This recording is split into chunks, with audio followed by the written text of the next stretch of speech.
Ahora viene Mati Bolowski. Mati es de esas personas que Endeavor busca de manera desesperada, ¿no? Y nos cuesta mucho encontrar. Mati logró conseguir construir una compañía que se llama Unicornio. ¿Alguien sabe lo que es? ¿Alguien no sabe lo que es un unicornio? Levánteme la mano porque quiero saber si lo explico o no lo explico. Todos saben lo que es un unicornio. Toda la juventud sabe. Les voy a tomar la lección cuando me vaya ahora. Por la duda que no se animen, un unicornio es una compañía que es grandota y que tiene una evaluación importante y que consigue ser un ícono a nivel mundial. Es muy estudiado el caso de Mati. Hizo una compañía increíble, OutZero, y un poco él nos va a contar, no voy a spoilear a qué se dedica. Y otro concepto que Mati reúne, que es un founder y es un unicornio. Y un founder es una persona que funda la empresa. Los que empezaron hablando con los amigos ahí cuando estaban empezando el bolichito, bueno, esos son los fundadores. Entonces, concepto y glosario. Y espero, Mati, que puedas a los cordobeses hablarnos con términos más simples para que te entiendan. Y Mati Bolowski al escenario, un crack, amigo, que se viene a Uruguay a compartir con nosotros. Bueno, buenos días. Muchas gracias por esta intro.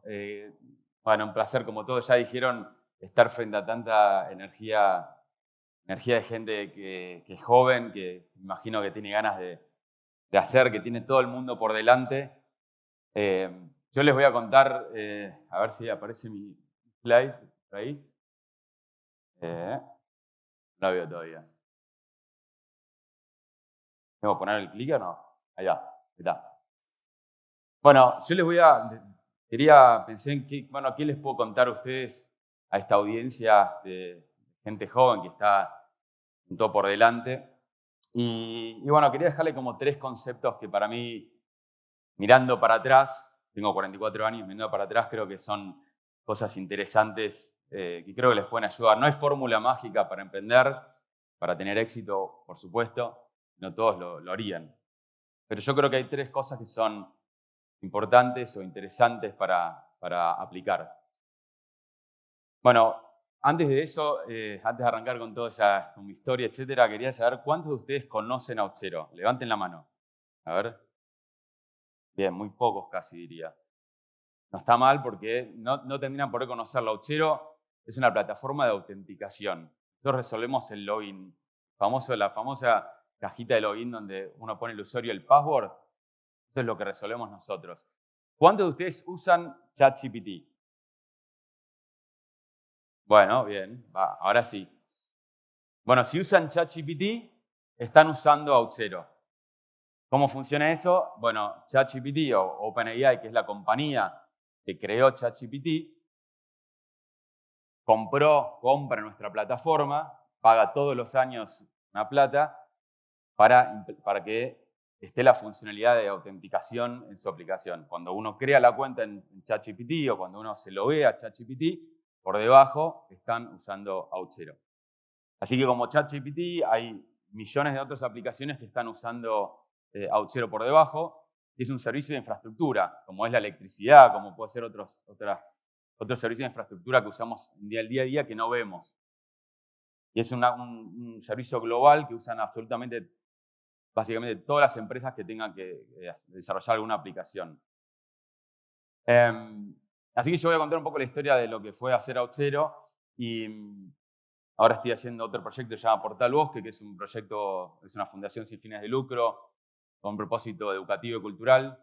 Después les voy a dejar el Instagram para que vayan siguiendo ese proyecto. Pero hoy les voy a contar mi historia y voy a arrancar con estos titulares. Esto fue en mayo de 2021, cuando OutZero fue adquirida por una empresa que se llama Okta, que es una empresa pública que cotiza en la bolsa de Estados Unidos, y se vendía por $6.500 millones, cosa que en mi cabeza no tenía ningún sentido, ni hablar si me iba 10 años para atrás y me decían que esto iba a pasar. Yo no tenía ni idea de cómo era hacer una startup, de cómo era levantar plata de venture capital. Y a veces uno ve esto y es como la puntita del iceberg, ¿no? la gente no entiende bien qué hay detrás, cómo unas 6.500 millones de dólares, qué significa. Detrás de esto hay un montón de historia, un montón de esfuerzo, y llegar a esto realmente es algo que es muy difícil de hacer. Y de nuevo, no hay fórmula. Es muy frágil el proceso de emprender y de llegar a este tipo de situación. Entonces voy a remontarme, voy a ir ahora con la máquina del tiempo 30 años atrás, casi diría, cuando estaba en la secundaria y empezaba con mi primer trabajo, que era en el negocio de mi viejo, que vende autopartes, tiene el negocio más grande de autopartes en Warnes, en la capital. Ahí empecé acomodando mercadería, había millones de artículos. También empecé a vender por primera vez ahí. Y una de las cosas que aprendí, que recién Lucho lo decía, es esta cualidad de la empatía, ponerse en el lugar del otro. Me acuerdo que mi viejo estaba siempre detrás del mostrador, esperando a la gente entrar, ¿no? A los clientes. El negocio siempre estaba lleno, la verdad que había mucha gente. Y de repente entraba algún mecánico con cara de pocos amigos. Mi viejo lo veía medio de lejos, veía que había un mecánico ahí que estaba entrando con un amortiguador en la mano, con cara de que se iba a quejar de algo, y enseguida lo veía y le decía: ¿cómo le va, señor?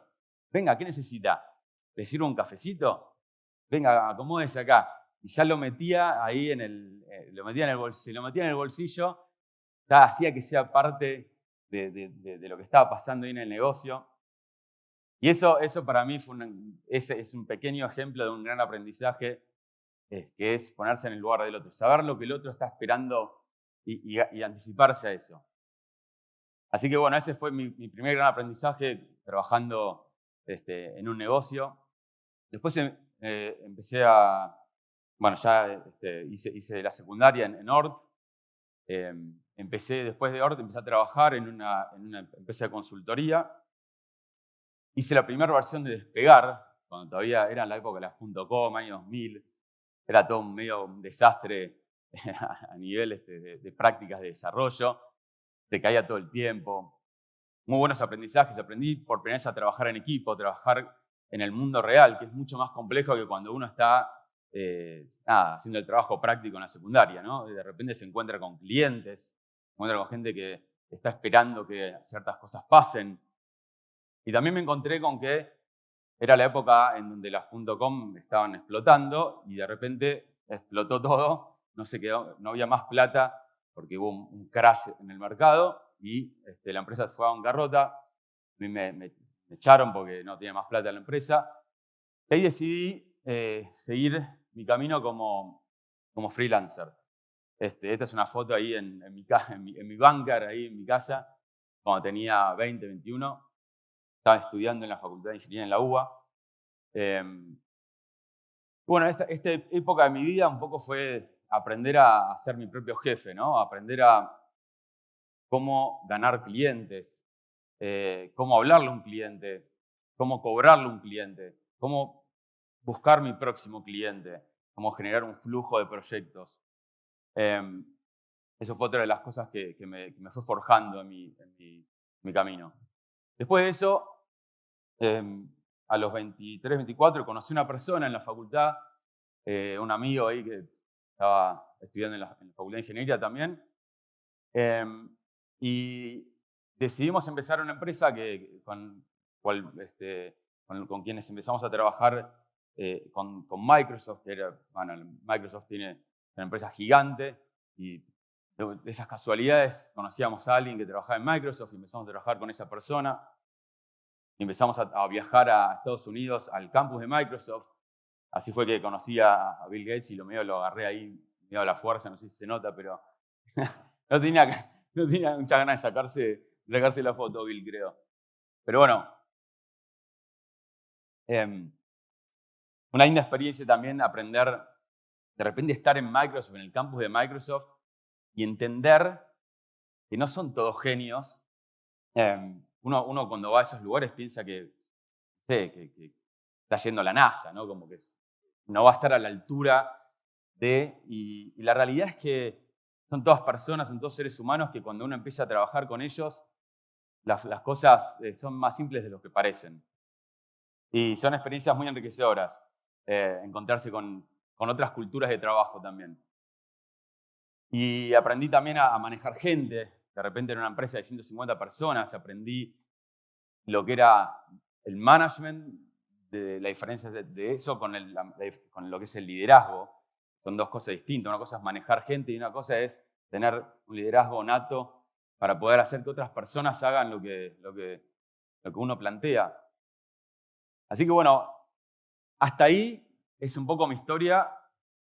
2012, año 2012, me decido irme de esta empresa que había arrancado después de 8 años. Una decisión difícil porque la sentía mía la empresa.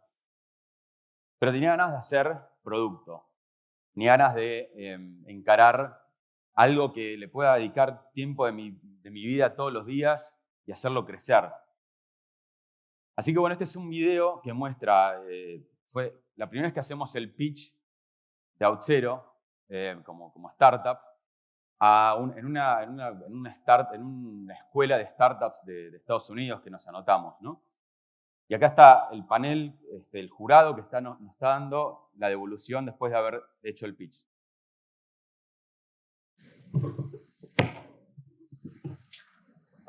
So, this is Active News and Networks. This is a many hundreds of billion-dollar market. The bad news is, I don't see an opportunity for you to tap into it. Bueno, la música quedó ahí medio como que me olvidé de sacarla. Pero les voy a traducir para los que no lo llegaron a escuchar.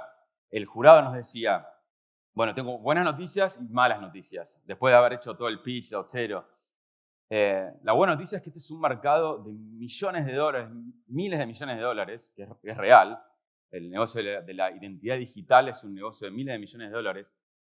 La mala noticia, nos decía, es que creo que ustedes no son los indicados para poder hacer que esto ocurra, para poder entrar en ese mercado y hacer que este producto funcione. Así que bueno, como esos hay miles de momentos en donde te pegan cachetadas y básicamente te sacan toda la autoestima que tenías. Es un proceso de resiliencia constante, de ganar esa resiliencia. Este es otro ejemplo. Después, obviamente, seguimos, porque estas son todas cosas que te dan más ánimo. Seguimos adelante y este es un memo que hizo el Venture Capital, que son los que te dan plata a la hora de salir a buscar plata. Esta era la primera vez que salíamos a buscar plata y ellos hicieron como un modelado de escenarios que pueden ocurrir a OutZero. Entonces, el escenario 1, wipe out, que básicamente OutZero se funde un año después, junio 15, o sea, vale 0, y eso es el 30% de probabilidades que eso ocurra, ¿no? El segundo escenario es que se venda al equipo Team Sale por $10 millones en el año siguiente, es otro 30%, y así, ¿no? El último escenario, que le daban 1% de probabilidad, y lo ven ahí, Tiki, es que OutZero valga $1.000 millones y que eso va a ocurrir en julio de 2019 y vamos a hacer una empresa pública, bla, bla, bla. O sea, nos daban 1% de chances de que esto ocurra. Así es un poco, esas son las matemáticas en el mundo de los startups. Es realmente, todo juega en tu contra, básicamente.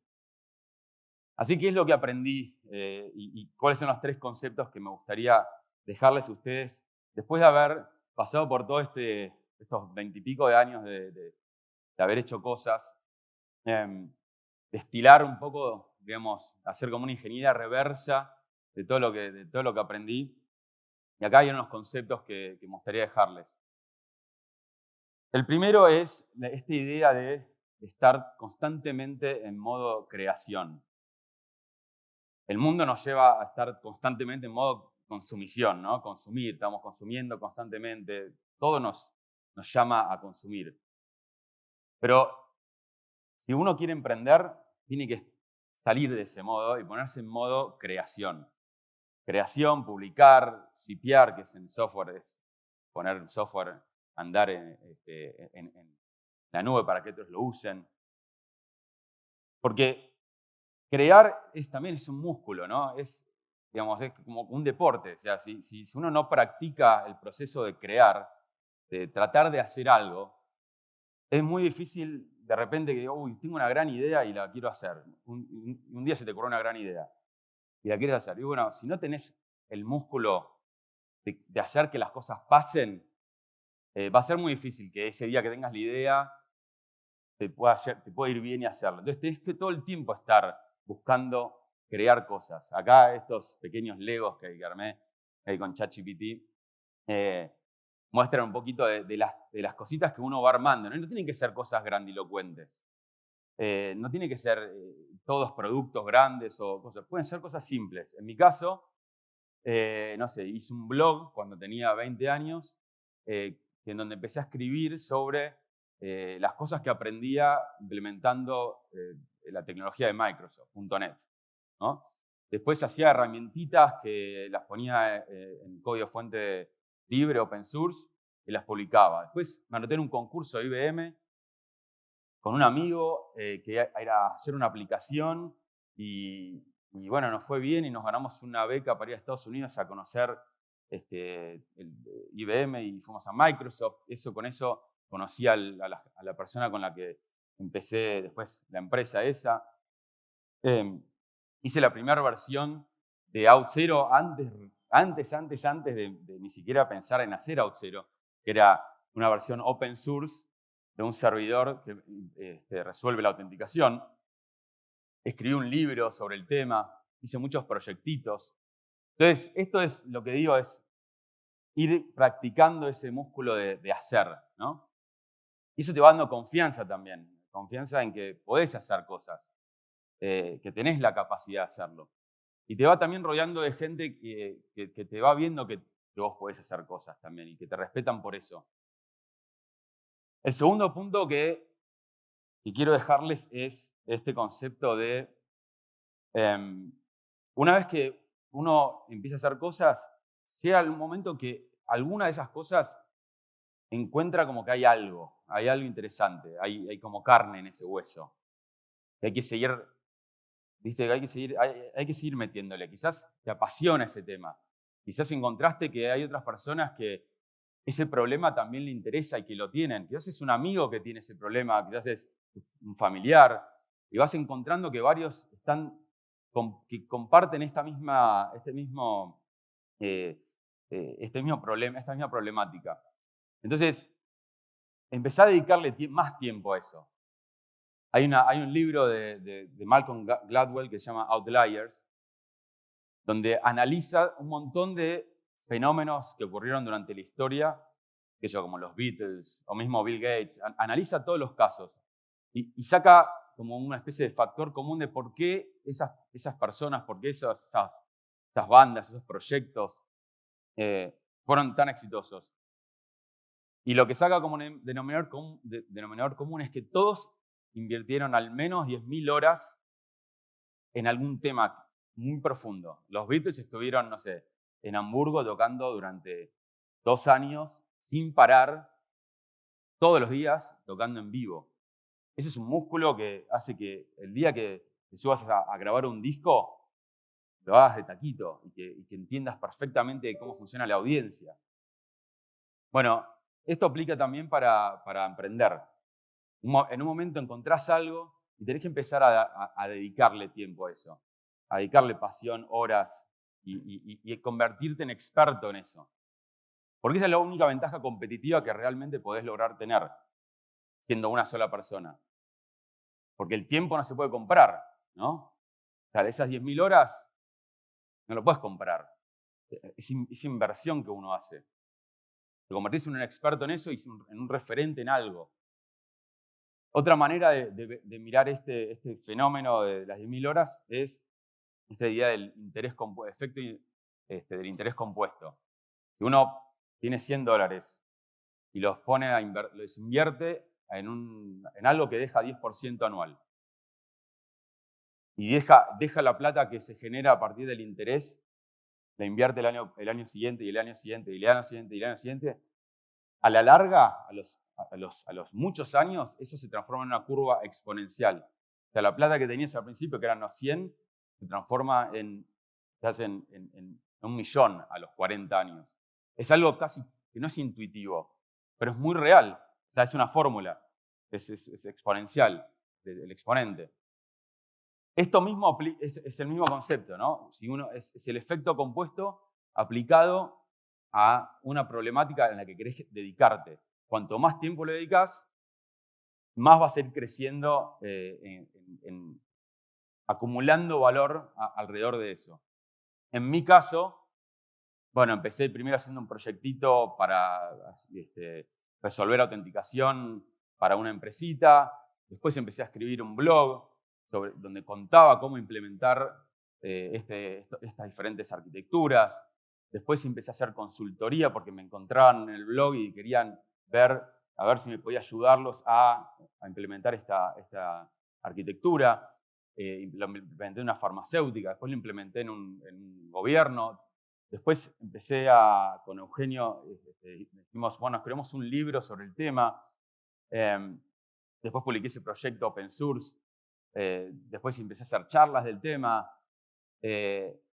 Todo eso antes de empezar Auth0 en 2012. O sea, es como que fui componiendo valor alrededor de este tema. Y eso es algo que a la hora de empezar a emprender y a la hora de ir a presentar mi proyecto a otros, tenía un valor que otros no tenían.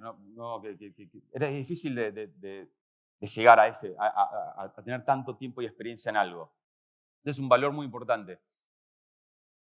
El tercer y último punto que quiero dejarles es que se tienen que rodear de gente que construya.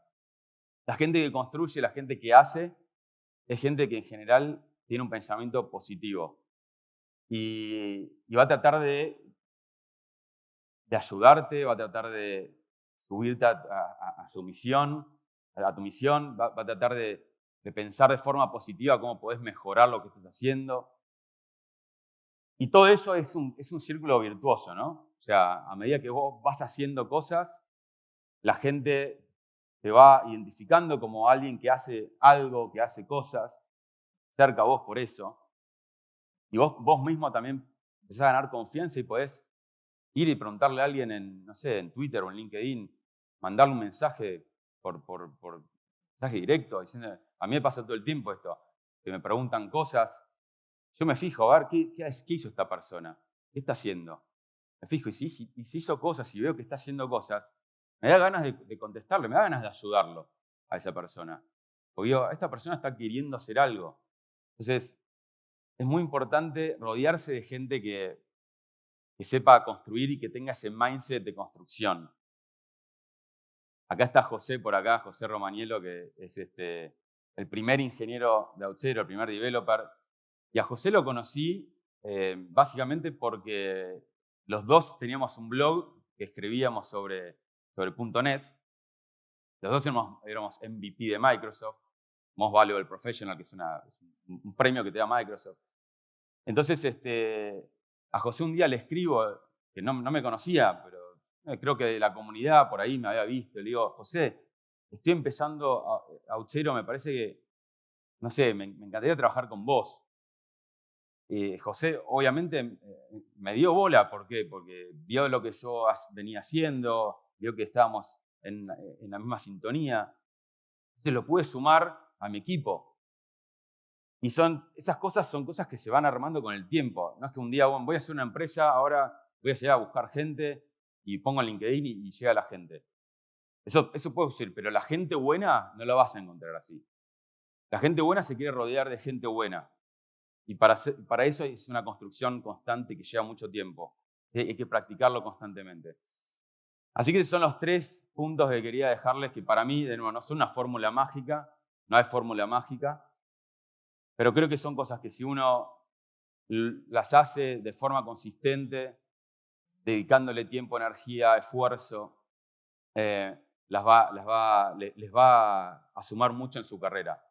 Crear, publicar, tipear lo más posible, dedicarle 10.000 horas a algo y rodearte de gente que construya. Bueno, eso era todo. Les agradezco mucho el tiempo.